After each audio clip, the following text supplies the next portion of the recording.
రమాలా collections ఫిబ్రవరి 7న దిల్సుఖ్ నగర్ లో గొప్ప ప్రారంభం. గ్రాండ్ ఓపెనింగ్ సందర్భంగా ప్రతి ఒక్క బిల్లింగ్ కి ఒక ఆశ్చర్యకరమైన బహుమతి. ఏమయ్యా ఇట్లా రావయ్యా. దాండాలండి. ఏ ఊరిది? రామాపురం అండి. అవును, ఈ ఊళ్ళో పోలీస్ స్టేషన్ ఎక్కడ ఉంది? ఫోన్ చేయాలి. దానిలో ఎంపీ గారు ఉన్నారు. దాండాలండి. ఈ ఊళ్ళో పోలీస్ స్టేషన్ లేదండి. పోనీ చుట్టుపక్కల ఏమైనా పోలీస్ స్టేషన్ ఉన్నాయా? 5 మైళ్ళ దూరంలో పోలీస్ స్టేషన్ ఉండదండి. పోలీస్ స్టేషన్ లేదా? అయితే ఇది బాగా వెనకబడిన ప్రాంతం అన్నమాట. కాదండి. ఈ ఊళ్ళో ఏవైనా నేరాలు జరిగితేనే కదండి పోలీస్ స్టేషన్ కావాలి. అట్లాంటి ఏమీ ఇక్కడ జరగవండి. ఈ ఊళ్ళో నేరాలే జరగవండి అయ్యా. అయితే టౌన్కి వెళ్ళి ఫోన్ చేసుకుందాం. నువ్వయ్యా, ఈ ఊరు వరస చూస్తుంటే చాలా విచిత్రంగా ఉంది. ఇదే కాదండి, ఇట్లాంటి చిత్రాలు చాలా ఉన్నాయండి ఈ ఊళ్ళో. ఆగండి. ఇలాంటి పని ఈ ఊళ్ళో జరగడానికి లేదు. ఒరే వెంకయ్య, ఒరే పుల్లయ్య, రండి. ఏమిటో గోళ? ఈ ఊరి పొలి మేరలో ఇటువంటి ఎవరు తాకూడదు. ఇది మా ఊరు కట్టుబాటు. కావాలంటే ఊరు అవతలకి తాగండి. అవును, ఇట్లాంటి మా ఊళ్ళో జరగడానికి లేదు. ఇదేమనుకుంటున్నావయ్యా? సారా మంచి నీళ్ళయ్యా మహానుభావ. మంచినీళ్ళు రే, కానీ సీసా మాత్రం సారా సీసారా? తాగండి బాబు, తాగండి. ఈ ఊళ్ళో పోలీస్ స్టేషనే లేదట, ఎవరు నేరాలు చేయరట, ఎవరు తాగరట, ఎవరిని తాగించరట. అంటే పార్టీ బాగా పనిచేస్తుందన్నమాట. ఈ ఊళ్ళో ఏ పార్టీ స్ట్రాంగ్ గా ఉందయ్యా? కాంగ్రెసా? కాదండి. తెలుగుదేశం? కాదండి. జనతా? కాదండి. ఇండిపెండెంట్ అండి. ఇండిపెండెంట్? అవునండి. అందరూ చిన్నబాబు పార్టీయేనండి. ఎవరయ్యా చిన్నబాబు? ఆరేనండి చిన్నబాబు గారు. దేవుడి కన్నా ఎత్తులో నిలబడ్డాడే. మా ఊరికి ఆయనే దేవుడండి. నమస్కారం చిన్నబాబు గారు. నమస్కారం. నా పేరు సూర్యం, అంతా చిన్నబాబు అంటారు. నా పేరు సత్యనారాయణ, పార్లమెంట్ మెంబర్ని. అలాగా? ఊళ్ళో జనం మీ గురించి చెప్పడం విని కనీసం మీరు నాకన్నా 10 ఏళ్ళైనా పెద్దవారై ఉంటారనుకున్నాను. నిజంగా చిన్నబాబు, ఇంత చిన్న వయసులో ఇంత క్రమశిక్షణ వీళ్ళలో ఎలా సాధించగలిగారు? ఇందులో నేను సాధించిందే ఉందండి. మా ఊరిని పట్టి పీడిస్తున్న ఒకే ఒక సమస్య తాగుడు. అన్ని నేరాలకు అదే మూలం. కొట్లాటలు, దొంగతనాలు, కుటుంబ కలతలు, సోమరితనం, జూదం, వీటన్నింటికి కూడాను అదే కారణం అని తెలిసింది. వాటిని ఆపడానికి, గ్రామస్తుల్ని నిర్మాణాత్మకమైన పని వైపు మొగ్గు చూపించడానికి తాగుడు మానిపించడమే మార్గం అని నాకు తోచింది. చిన్నబాబు గారు, అందరిలో ఒక్కడిని నేను, నాలాంటి వారే అందరూ అన్న సామాజిక స్పృహ ప్రతి ఒక్కరిలోనూ కలిగించాను. ఒక్కొక్కరుగా అంతా బాగుపడ్డారు. దాంతో ఊరే బాగుపడింది. ఇదంతా బంజరు భూమి. ఇప్పుడు సాగులోకి తెచ్చాం. పొలం అందరిది, పని అందరూ చేయాలి. అలాగే పంట కూడా అందరిది. నమస్కారం. ప్రతిరోజు ప్రతివారు ఏదో ఒక ఉపయోగకరమైన పని పెట్టుకుని దాన్ని ఆ రోజే పూర్తి చేయటం. నమస్కారం. దాన్ని ఆ రోజే పూర్తి చేయటం మా గ్రామానికి ఉన్న కట్టుబాటు. నమస్కారం.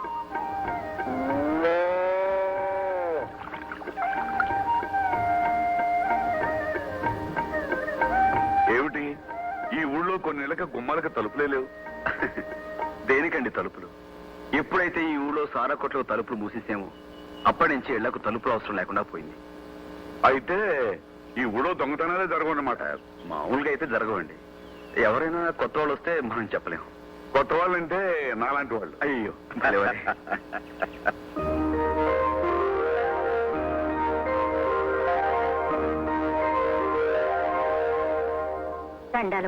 అరే ఏమిటి మా అమ్మ ఇది?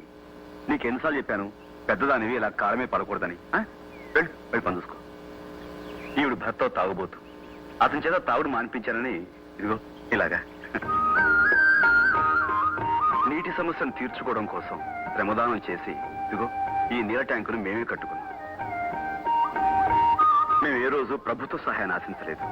అంటే మేమే ఒక ప్రభుత్వాన్ని మా ఉద్దేశం కాదు.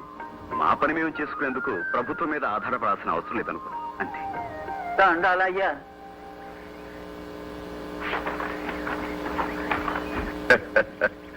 మిమ్మల్ని నేను చిన్నవారు అన్నాను, కానీ ఇప్పుడు నాకు అనిపిస్తుంది మీ ముందు నేనే చాలా చిన్నవాడిని. అయ్యో అదేం మాట. రామరాజ్యంలో ఉన్న ఈ అభ్యుదయానికి మిమ్మల్ని ప్రోత్సహించింది ఎవరు?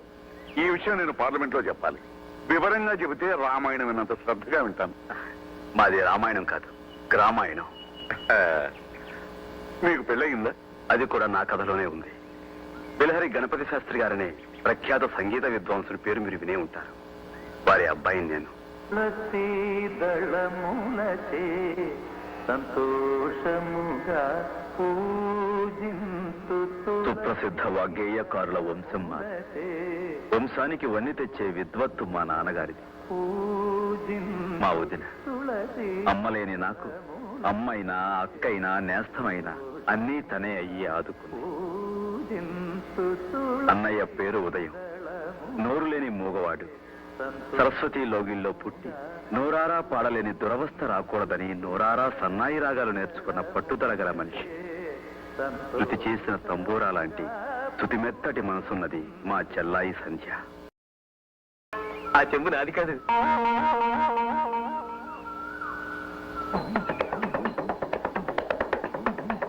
ఆ చెంబు అటుందో ఏమో. ఎందుకురా మంచిది, మీరు పరిగెత్తండి, నేను తోడొస్తాను. మీ పేరేంటండి? సంధ్య.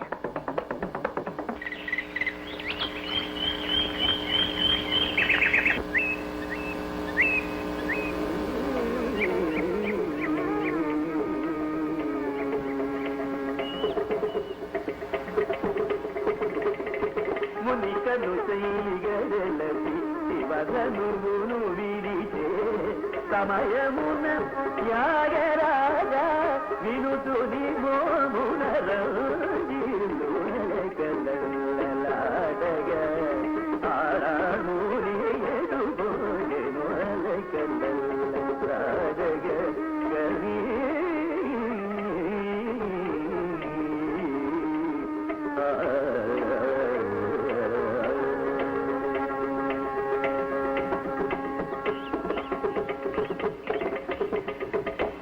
నమస్కారం.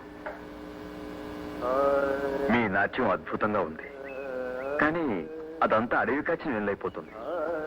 సరే, మీరు ఈ కొండ మీద ఇలా నిర్జనంగా ఎందుకు నాట్యం చేస్తున్నారు? ఎవరిని అడిగినా అదో పెద్ద కథ అంటున్నారే గాని అసలు కథ ఏమిటో ఎవరు చెప్పడం లేదు. దయచేసి మీరైనా చెప్పండి.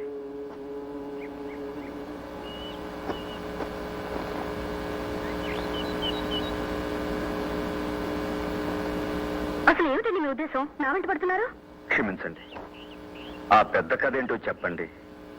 చూడండి, నేను ఏదైనా ఒక విషయం తెలుసుకోవాలనుకుంటే అది తెలుసుకునేంత వరకు వదలను. అది నా పద్ధతి.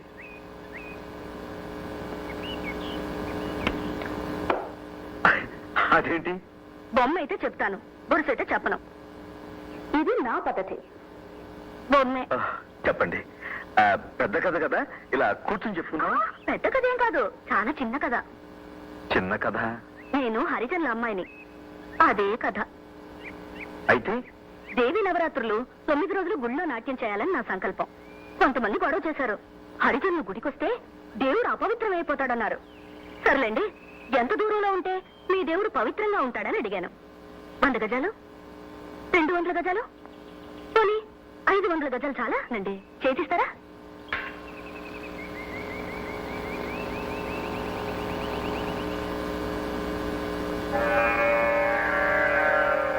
ఎవరి మాట విన్నావో రావో, ఎవరి మాట విన్నావో రావో, ఎవరి మాట విన్నావో రావో.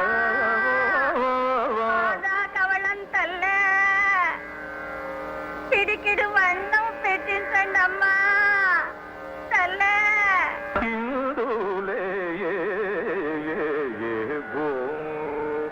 ఓ బళి బళి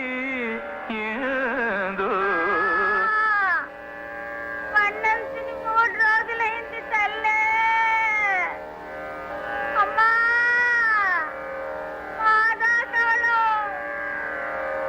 అమ్మా. ఎవరి మాట విన్నా.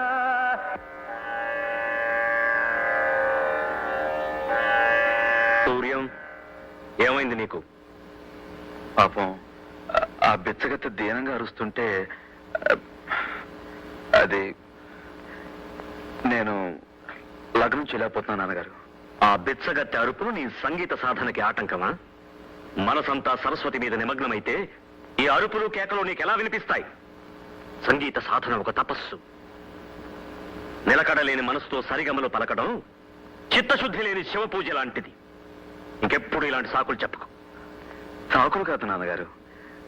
ఆ బిచ్చగత్తె ఆకలి అరుపులు నా చెవిని పడగానే చెవులు, కళ్ళు, సర్వేంద్రియాలు నీ మనసుకు వశమైనప్పుడే సంగీతం నీకు వశమవుతుంది. ఆకలి కేకలు నిన్ను ఆకట్టుకోవడానికి అవేమన్నా ఆలాపనలా, ఆవృత్తాలా, అపశృతులు? దీనిలో వేదాన్ని అపశృతి అనకన్నా. నీకు ఆ ఏడుపులు మొరల మీద దృష్టి పడితే బ్రతుకంతా ఏడుపులేరా? ముష్టి దాని అరుపు నీకు మృష్టాన్న భోజనంలా ఉంటే సంగీతామృతం నీ జిహ్వకు సరిపడదు. ఇలాంటి చిన్న చిన్న విషయాలు నీకు ఆటంకాలైతే ఈ జన్మకు నీకు సంగీతం రాదు.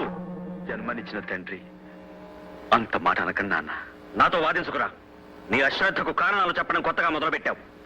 ఏకాగ్రత లేని సాధన అనవసరం. లే ఇక్కడి నుంచి. మామగారు, ఎదిగిన కొడుకుని ఎందుకు అలా తిడతారు? మీరు ఈ మధ్య ప్రతి చిన్న విషయానికి అనవసరంగా కోప్పడుతున్నారు. కన్న తండ్రి మీరే అలా శపించొచ్చా? అది తప్పు మామగారు.